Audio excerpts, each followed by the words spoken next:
Hi everyone, thank you so much for tuning in. I'm so excited to share with you the culmination of all of our hard work over the past year. The first version of Project Reach in March 2021 was organized by myself, Jana Kaminsky and Prasanna Muhile, with the support and guidance of Professor Carolyn Christie.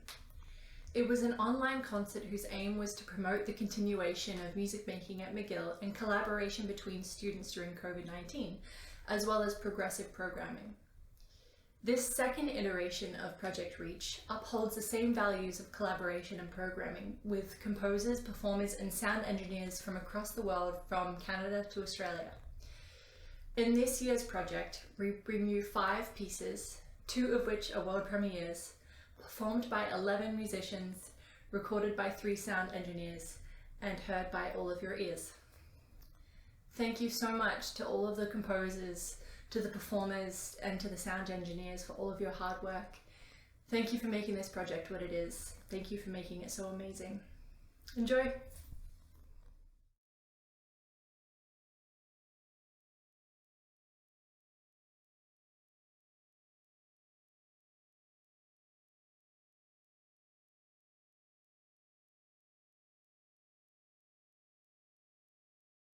Hi, my name is Ben Sigerson. I'm the composer for the piece The Aimless Wanderer. I wrote this piece especially for Alex for her project, and incorporates lots of improvisatory elements that were performed really nicely. As part of the piece, I wanted to write it in a way that I would have very little say in what happens after it's written.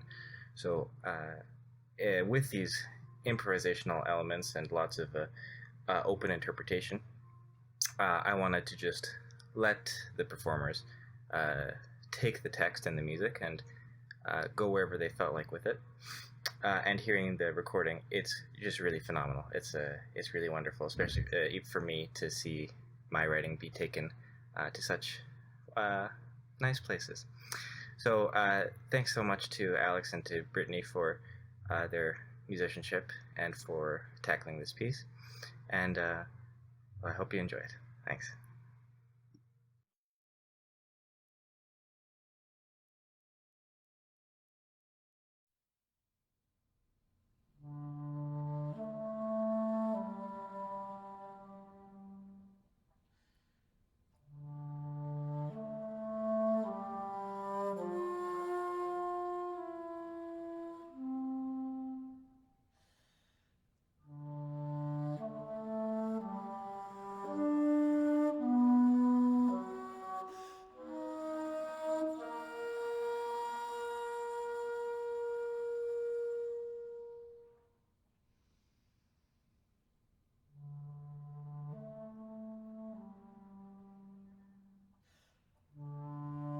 If you should become the aimless wanderer,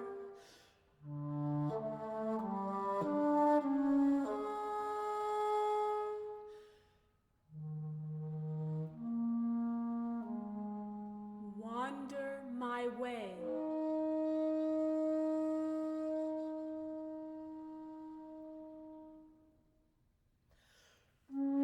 Down a path that leads to the sea.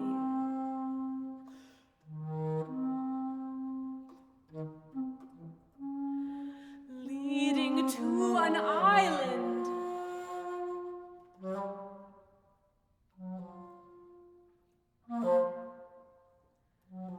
Entombed in trees.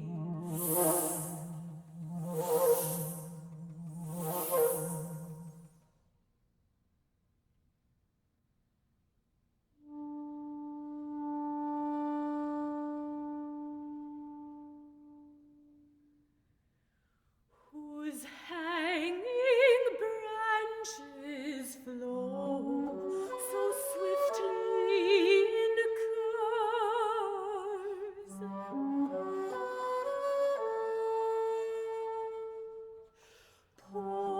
pointing you through the dead bush, teeming with spiders, ants,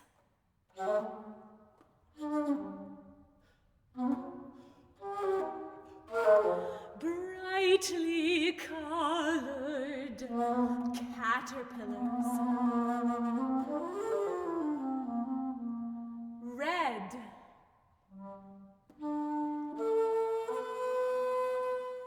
Yellow.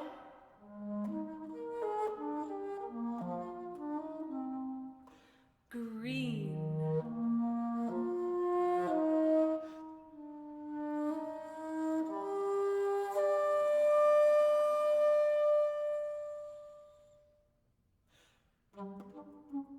And once you stumble through and fall,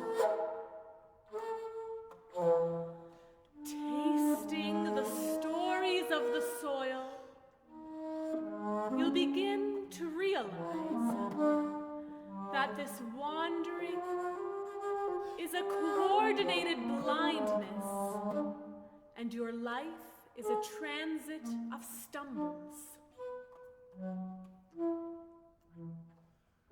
Accelerating faster and faster and faster, and then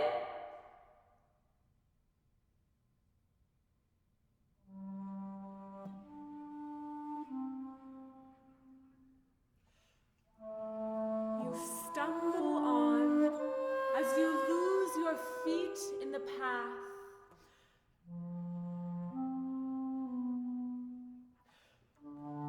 And your arms and legs collect the markings of a traveler who has spent too much time with the thorns and brambles, loving it with the same heart that loves the sea and the sky, though it's hard to tell them apart when laying on the rocks and their sharp edges press your skin.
Find me in a place eternal, for a price everlasting, where the ivy grows without the wall, where rivers grow like redwoods, and redwoods flow like rivers, and where sand spills softly into pools.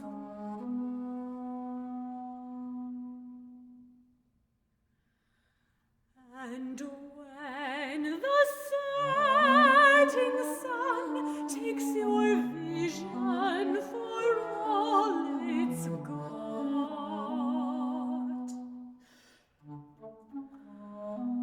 only then will you find me on the soles of your feet and the tufts of your hair.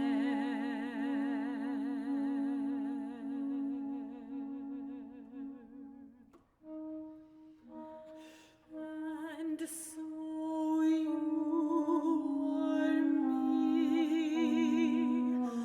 as I was once you.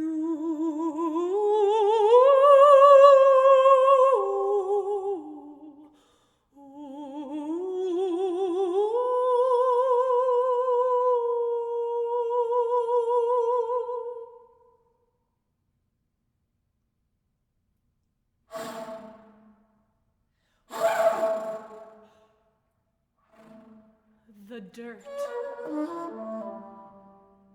the pines,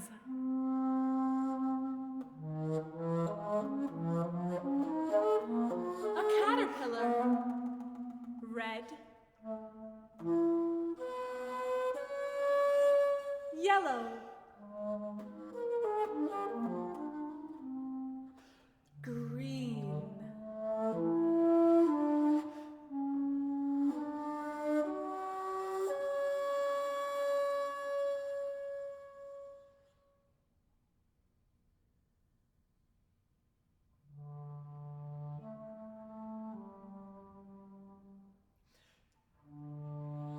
wandering aimlessly through the dead bush.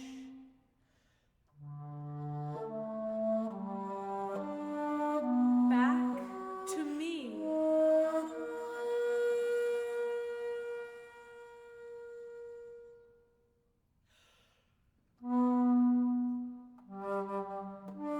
The sea. The sky.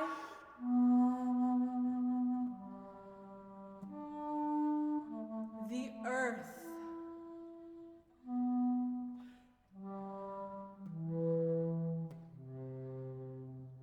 The moon.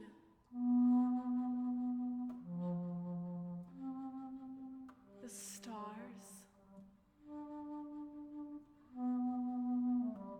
The breath.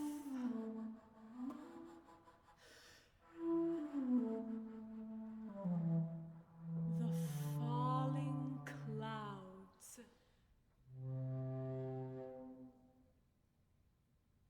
The empty shells.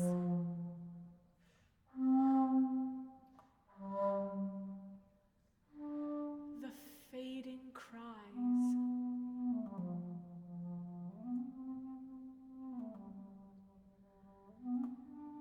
The morning dew.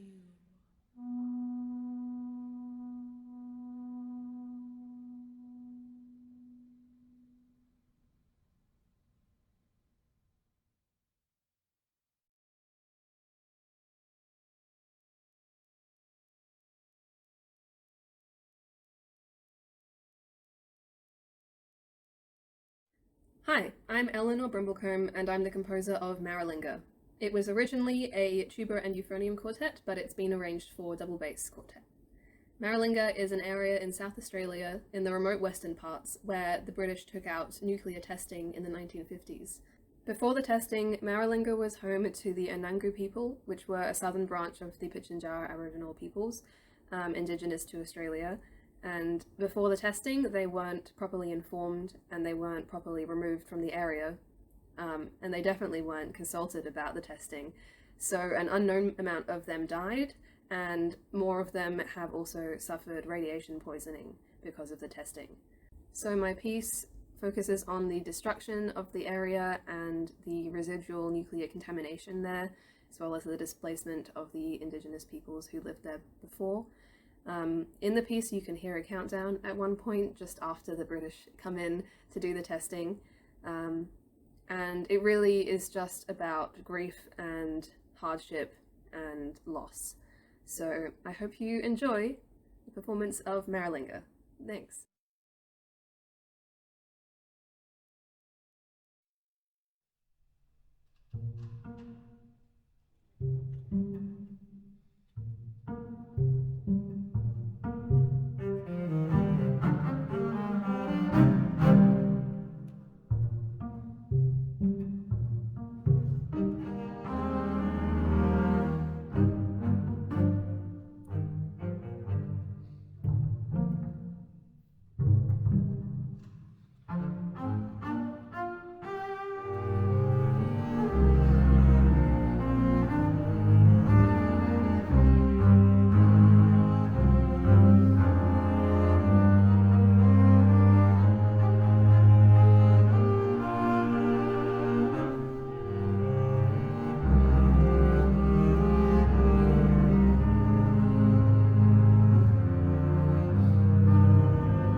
Paganini's 24th Caprice for solo violin is one of the most famous pieces of virtuosic classical music.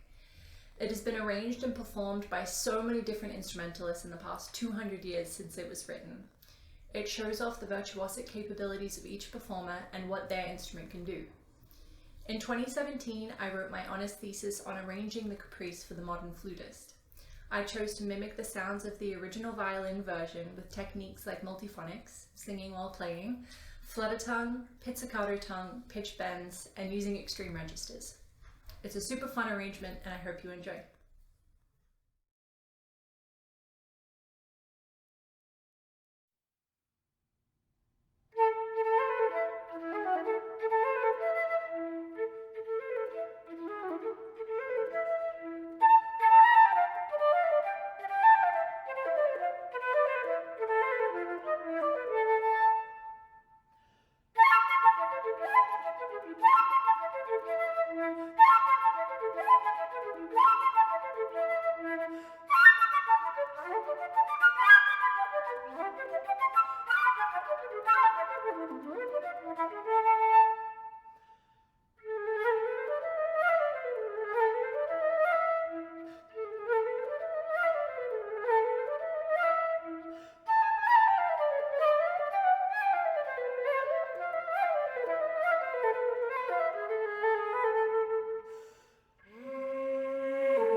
Hi, my name is Katherine and I'm delighted to have my piece Pyramid performed for the first time outside of Australia.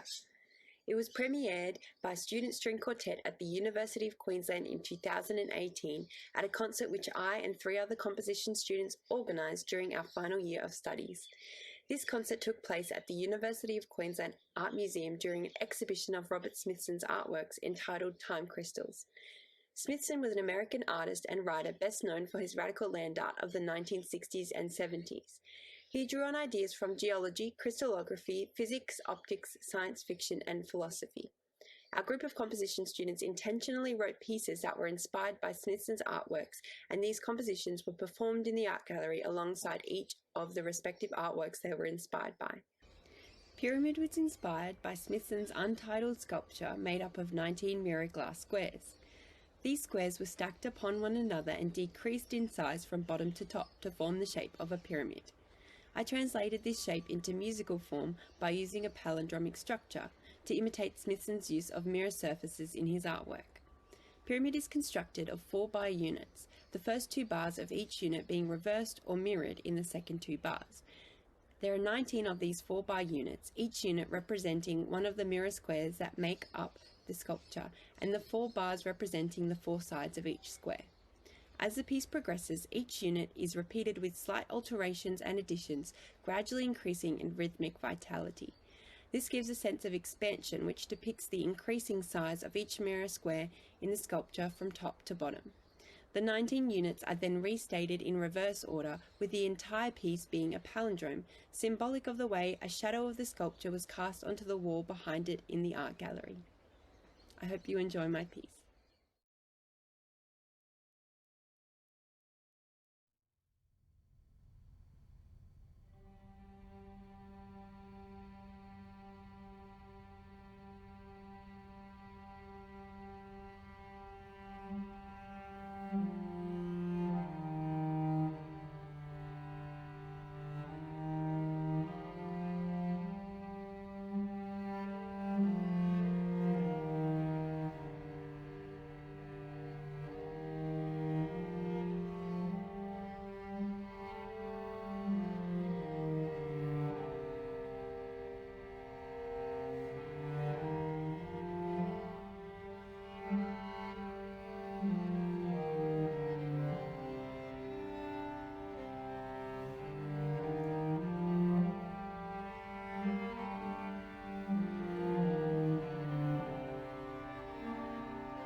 I'm Richard Sanderson, and the piece that I've written for Alex is about frangipanis. They grow all over the world and mean all kinds of different things in different cultures, like peace and love and death and vampiric spirits. Some cultures wear them, and some brew it into a tea that they drink, and they also grow here in Australia.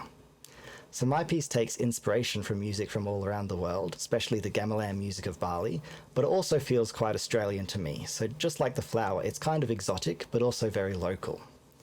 So I found this one just outside from a tree that always has lots of really noisy birds. So their singing was also inspiration for my piece. So at the end there's some frenetic birdsong gestures on flute with rumbling piano that Alex and Olivier actually ended up partially improvising. And the frangipani is also a flower that my partner Gina really likes, but she used to think they were called frangipanges. So my piece is called Frangipangi. I hope you enjoy it.